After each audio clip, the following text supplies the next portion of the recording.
Now, when you talk about these things, somebody in the audience must come up, I assume, and say, well, oh, we only understand 4% of this stuff. Yeah, that's great. So I love it. how is that different from Bill O'Reilly saying, well, in that case, the rest of it's God, and you guys are you're just expounding beliefs here. You've got no evidence for the 96%. The difference is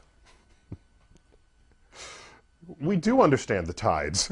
The tides are part of the 4% we understand. So Bill O'Reilly is giving a list of things that are fully understood. If he had given a list of things that are not understood, okay, that would be a different reaction. And it would be less susceptible to comedic mockery than saying, tides come in and out, you can't explain that. It's like, yes, we can. We've known that one for the last couple of 100 years. Give me a better example. So if he said, there's dark matter and there's dark energy forcing an expansion of the universe so fast that it's accelerating. You can't explain that. Right. We can't explain it. Okay. I don't think he knows enough physics to be able to tell us what it is we don't understand yet. That would have been a more interesting exchange with the atheist guy.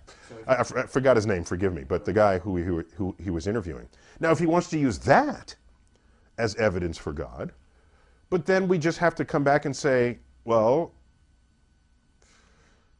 doesn't mean if you don't understand something and the community of physicists don't understand it, that means God did it? Is that how you want to play this game?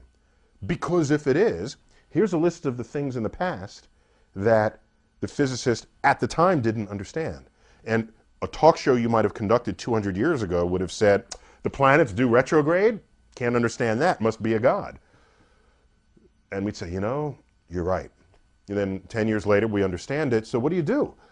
So if that's how you want to invoke your evidence for God, then God is an ever-receding pocket of scientific ignorance that's getting smaller and smaller and smaller as time moves on.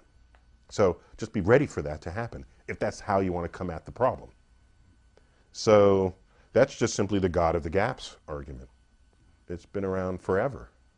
So, in fact, people who want to make arguments... And by the way, wait. And I don't even mind, I don't even care if someone wants to say, you don't understand that, God did it. That doesn't even bother me. What would bother me is if you were so content in that answer that you no longer had curiosity to learn how it happened. If the day you stop looking because you're content God did it, I don't need you in the lab.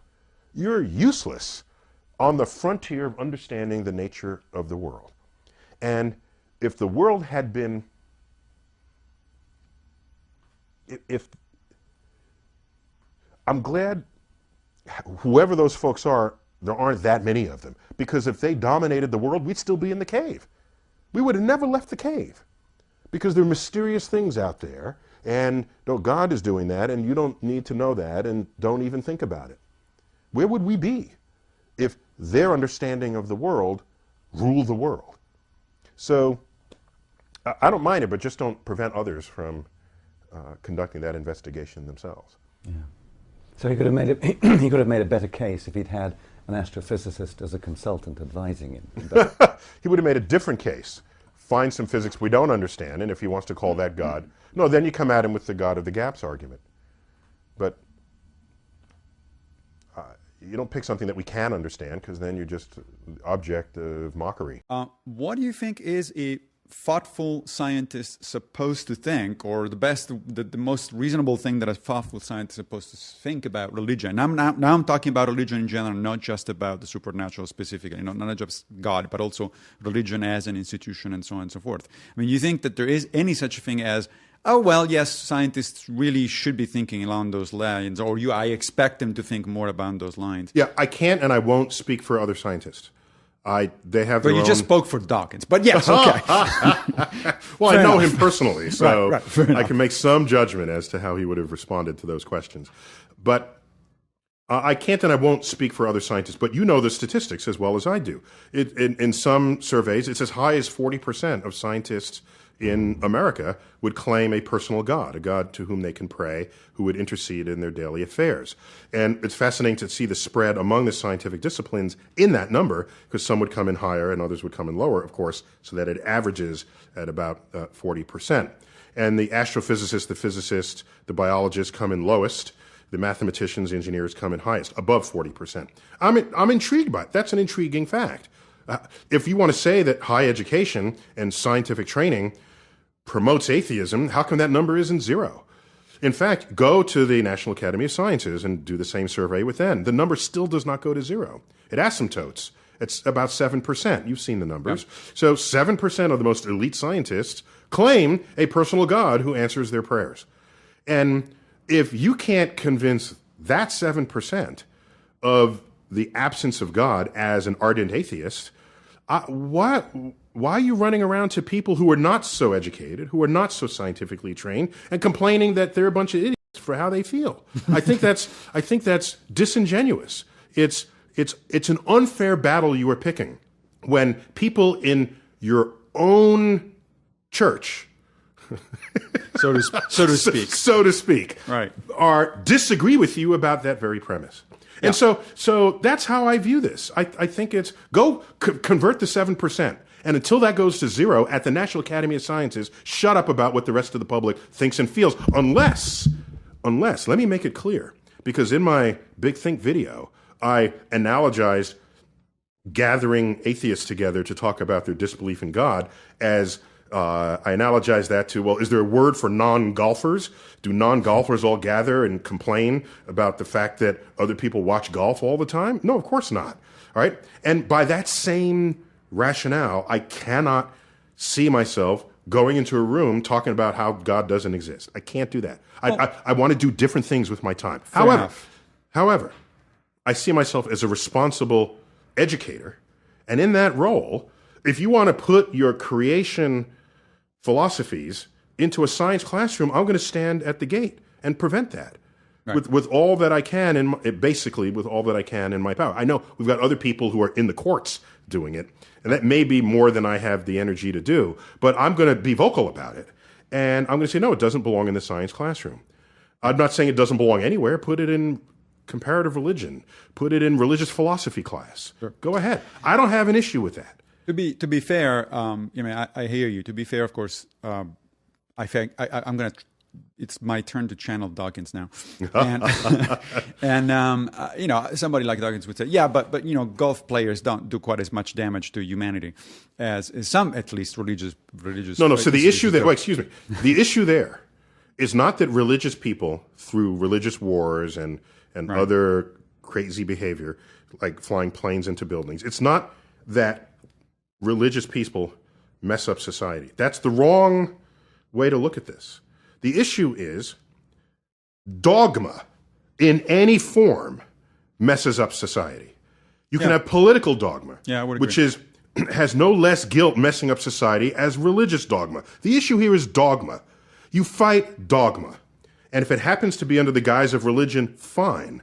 But as an educated scientist, atheist, if you're going to go out there and fight religious people, you're really fighting dogma, where people want you to believe something in the absence of evidence and make that policy, make that educational curricula, make legislation based on that. That's where you have problems. And that's where you get Nazism. That's where you get the Lysenkoism. Yeah. That's where you get all of these isms that have risen up. Right.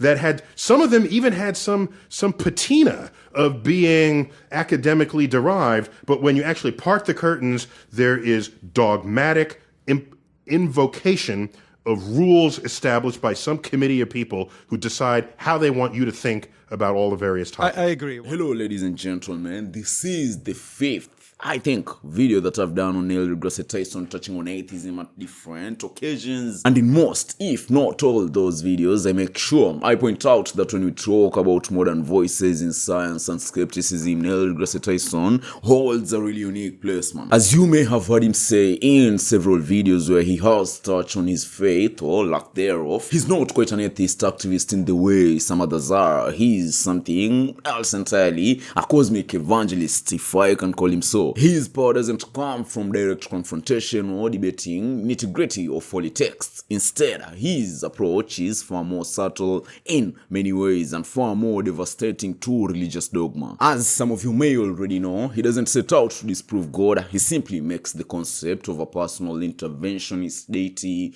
seem small and irrelevant. And he does it all by being utterly captivated by the actual universe. And personally, I think that his demeanor is his greatest weapon in his arsenal, and the main reason he upsets his haters so much is because he never answers anything angrily or combatively, man. When asked about God, he often gets this nostalgic, amused look on his face, like he's pondering a charming but outdated idea from childhood. He actually once famously classified himself not as an atheist but as an agnostic, and his reasoning is pure Neil deGrasse Tyson. He repeatedly says something like, the claim of a divine entity is so extraordinary that the evidence needs to be extraordinary, and I just haven't seen it myself. But then, usually, he will quickly pivot, and this is actually the key move. He usually pivots from what we don't know to the breathtaking magnificence of what we know about the universe. He's not interested in the God of the gaps argument, because for him, the gaps are the most exciting part of our universe. They are the frontiers of discovery, not a place to stick a deity and stop asking questions. And his main point, the one that usually returns to again and again, is that the God of the gaps is a terrible argument for religion. He points out that throughout human history, whenever we didn't understand something, we attributed it to God. Think lightning, earthquakes, the movement of the stars, etc., man. And one by one, through the power of scientific inquiry, we figured out those things, and the gods kept retreating back into the unknown. So, simply put, Neil deGrasse Tyson's point is that if your belief in God is dependent on science, not understanding something, you're building your faith on a foundation of ignorance, and you're betting on our continued stupidity, which isn't the human experience so far. And as Tyson puts it, with his characteristic flourish, if that's how you want to invoke your evidence for God, then God is an ever-receding pocket of scientific ignorance. And I believe I've repeated this quote in most of the videos that I've done on Neil deGrasse Tyson that I've posted previously, And even you guys have to agree, man, that it is one catchy rebuttal. Anyway, that's it for today. I really hope that you enjoyed this video.